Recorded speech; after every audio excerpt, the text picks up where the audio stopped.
Hey guys, this is Meeker. I'm back with another video. This one's going to be related to space control and overloading sides of point, which has been a very common war strategy on most servers at the moment. The base idea with overloading, I'll bring up a document, is that if you'd have an army that is split around the point, so if you have like a more traditional army that's like scouring every part of the point, and you're versus an army that stacks one half of the point, then the army that stacks one half of the point tends to win.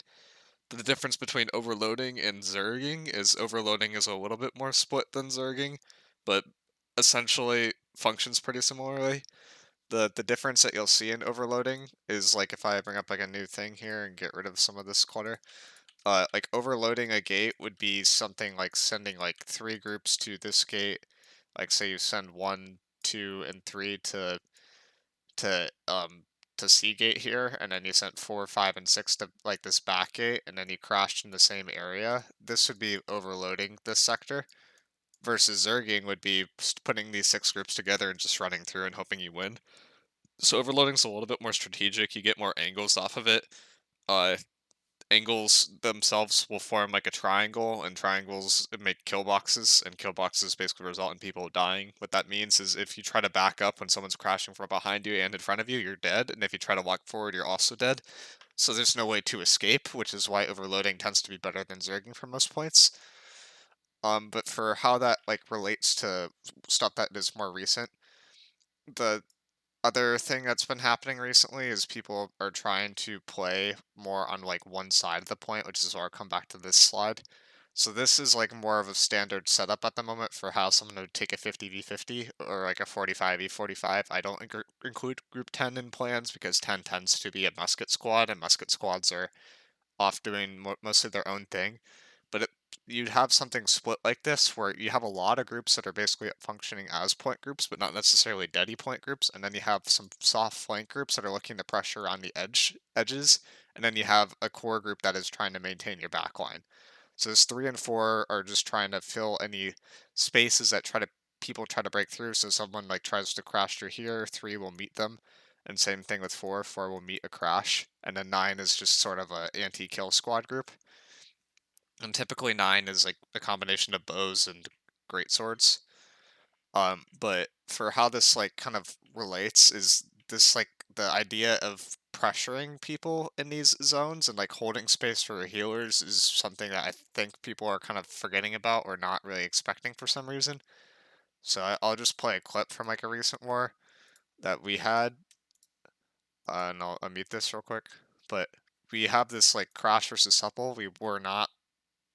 Like this is the best part about our war by far. Like we were pretty sloppy, came in with no raid plan really. Like the raid plan was made right before. We win this fight where we overload a spot, which is like what I just talked about here.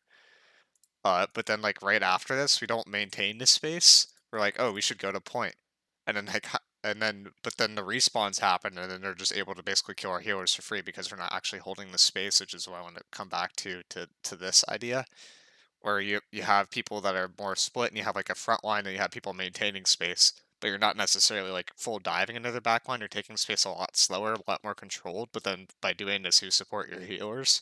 And if your healers live, then you're able to dive more effectively and you don't just randomly die, which is where I want to kind of relay to a different topic that I've been loosely talking about in the past, which is like the idea of pad versus pressure. So if you have a setup like this and your healers are perfectly safe and people are going to crash into your front line, they're just effectively padding because they'll just get healed by your healers, right? And they won't actually die. Versus if you play a more spread setup and people are able to get to your healers and kill them, which is like what happens here, then all that pad turns into pressure because it's not actually healed up, and it forces people to have to do things that they don't want to do because they get to really low HP.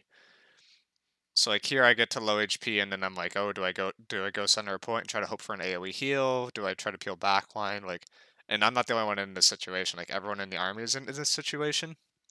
And you see this happen a lot in Fort versus uh companies that don't meet like head-on pressure. So if you don't meet head-on pressure like this and you just run away, what ends up happening is people get isolated, people die, and then you just lose all your space. And why that space is important is because without that space, your healers effectively can't play the game due to builds like medium, greatsword hatchet, which is what I just posted a lot of yesterday. So The TLDR of all this is if you don't play to hold space for your healers in a current meta, then your healers will just get farmed, which comes back to the whole NA versus EU, and I'm tying in like a lot of loose threads here, but one of the main reasons why EU is in theory and probably is better than NA is because EU is able to hold space effectively, versus NA is just kind of dives, takes space, and then hopes they win off of that.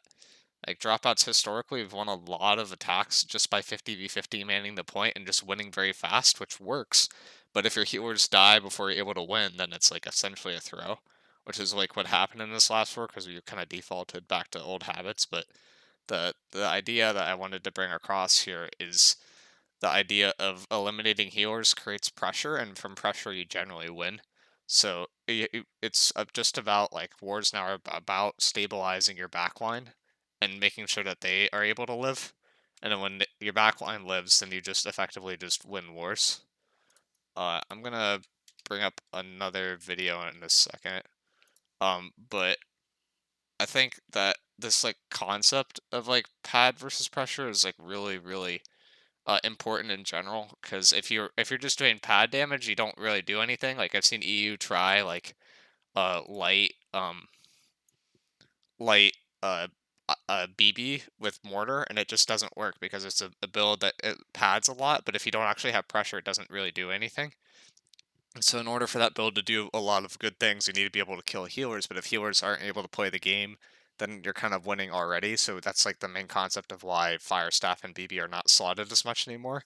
But if you say instead of putting that BB damage onto clumps and you put it onto healers who are not under the sacreds, then that damage is actually going to be pressure, force cooldowns, and from that you can actually look to make plays. So the basic idea is if you hit people who are not actively under an effect of some sort of like heal, then you're going to force them to use cooldowns and from there make plays. Like you might force them to pot, you might force them to use their stamina, you might force them to like use entomb, but at the end of the day, that will force people to make plays, which is where this like whole concept of like what a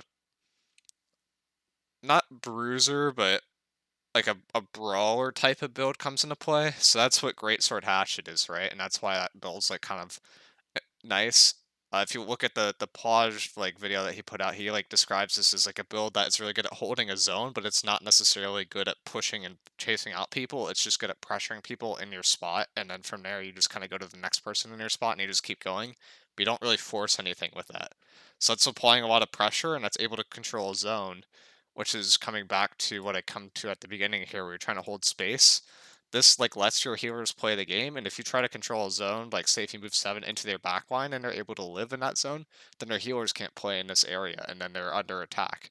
But you can't actually support 7 here unless you have this space for healers to heal 7 while they're in their backline, if that makes sense. So basically in order to have dive groups to go into backlines and to make plays, you have to be able to hold space for the dive groups healers first, which is where I want to come back to this fort topic and see like here where we drop down and we crash C, but then we don't control up top. I think that was the big mistake that basically cost dropouts the win versus supple at this point. If there's people that are able to crash, like the really common strat right now is on the in the fort area, you just crash one gate, but then once this crash happens and you win, you don't just go to point. The trick is not necessarily going up top, but like staging your backline. One spot that you could stage your backline is up top. Another spot is like on this rampart area. But you basically just need to control spawns until they happen, put in there on long spawns so you have time to actually go to point and win.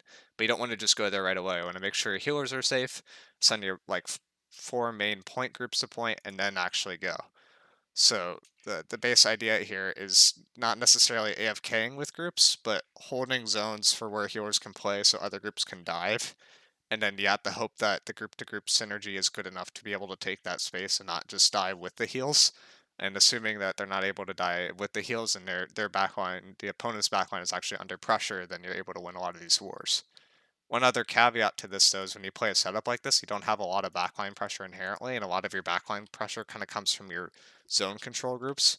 So this, oh, well, I just messed this all up because I can't send this to back in this program. Um, but, uh, but like 9 and, well, let me just get rid of this at this point. okay, there's like a point here that's supposed to be like where you're capping, right? But 7 and 8, when they're going to backline, if they play like this and they're playing like this like medium build that EU likes a lot, they effectively can't go into the backline super well unless the front line takes space. So it's basically just dependent on you just rolling the other team in a 45v45, but it's just more controlled, which means it's just a lot slower and there's not a lot of like diving happening. What do I mean by like diving per se? This idea of like jumping together on the back gate at the same time and crashing is a dive. So this where we count down like 3, 2, 1 breach and then like we go through and we win this fight and then we go to the C side here and we clear them. This is an example of a dive. Like if we were to play this slow, we would probably not win this fight, but if we do it together and we're very fast, then we're able to effectively get kills. In Overwatch, there's like metas based all around this, like dive versus brawl. Brawl is a lot slower than dive. Funny enough, in Overwatch, EU players tend to favor brawl, and NA players tend to favor either spam or dive comps, which is like similar to New World. But I think that's honestly just a region-ist thing too, because it's across multiple games where that exists. Uh, but anyways, so one way to like counteract this kind of style that is like being proposed by EU people, I use death metal for here because someone got a clip of his thing and it's like pretty similar to this thought process I put out, except for a point team is a little bit different. Is the DPS groups that are in these like Zerg groups, so like the DPS that are like in these normal groups, if their BBs are able to hold space, but they're not really able to take space, versus if they're great sword hatchets, they're actually able to take space and hold space, which is why that build tends to get value in EU, I think. And in NA, that build gets a little bit less value because the comps are a lot less static. And when they're less static, you don't really need that person that can kind of control a zone and then kind of live there as much because the fights are over very, very fast because people are diving. Which is why in NA you see people even running like BB Warhammer just for one-shot combos. And they'll just dive in, get a heal, or get out. Or they'll run light, greatsword, and they'll just get in, get a kill, get out, or they'll run like light BB with 50 con immortal empowerment, and they'll get in, get a kill, and get out. And the big difference there is this concept of playing split doesn't exist as much. Like if I were to make a point here again, in NA, and it would be something along the lines of there's a point, you have two groups that are supposed to be on point, but honestly tend to not be on point the majority of the time for some reason that's just discipline related. And then you would have groups just spread out around the entire point, even though that you're calling zones, just because people are tending to play for this dive aspect more rather than the clump aspect. But the clump aspect like still exists. Like you'll see people dive in the same area and then form a clump, and at that point we're brawling. But you don't necessarily start as a brawl. You start as in the dive formation with angles, so that people can't run away, and you actually end up getting kills versus people just backing off slowly and living, which is a thing that you see a lot in the EU. Is people crash into each other and then they back up and live. So that idea of like taking multiple angles and fort is like very, very strong, but only works if one of these sides actually wins at the same time. So I just wanted to make that video just because I thought it was kind of interesting and kind of noticed that. But I think it also kind of correlates with what's being run as well. So these range groups that are here, these are normally, so this one would be bows, this one would be musket by a standard army in EU. The tank groups don't really matter as much. The main thing is knowing that they have bruisers in tank groups because the bruisers tend to win out. And I don't know why he says heavy bruisers. People can run medium bruisers with Stoneform and live just fine and do more pressure and more damage. And then the tank builds tend to be one IGVG and then two heavy IGBBs. Maybe two IGVGs, but usually it's just one, and then they'll send a normal group in there with a double IGVG, so it's like all supported. But the big thing is the idea is just how you like hold space and take angles is like completely different in EU and NA just because of the way that armies are positioned. I still think that there's like a balance point that could be reached that would be better, but the idea of stabilizing your healers is a lot safer than playing a dive comp where you're basically putting yourself on a clock to win within a certain period of time or else you lose that fight. The advantage of a dive comp is you'll get more fights, and if you do win fights, it will be very, very decisive, and you'll be able to start ticking very, very fast. But it does not work if you don't time it with respawns, basically. So if you're trying to play a dive comp, and their respawn happens in like 10 seconds. Like, good luck stabilizing, grouping up, and controlling a zone for a healer, right? So I think that's the part that's being missed in NA meta, and it's the part in EU meta that they completely miss this dive aspect, and instead they just win off their frontline pressure alone, and by holding space with their healers. So EU, I think, is heavily like you see this between EU and NA. People tend to say that EU is better at brawling, or they're like they have the better melees, and that's why they slot more. And then you see NA, and people are like, "Oh, NA just has really cracked decks," but it's not just like that fact. It's just the how groups are split up and how people are able to take space off this concept of like diving people, killing healers, creating pressure, and then from there just being able to take a ton of space. Versus EU is the opposite, where you try to go through their front line because you can't actually get to the healers without getting forced out and then slowly taking space. The interesting part is, how do you dive a comp that is like super spread out like this and has like an EU like formation? The first answer that comes to my mind is muskets. The second answer that comes to my mind is you make them play split, and when they play split, there tends to be more opportunities. So that's like where you send like really long flank groups.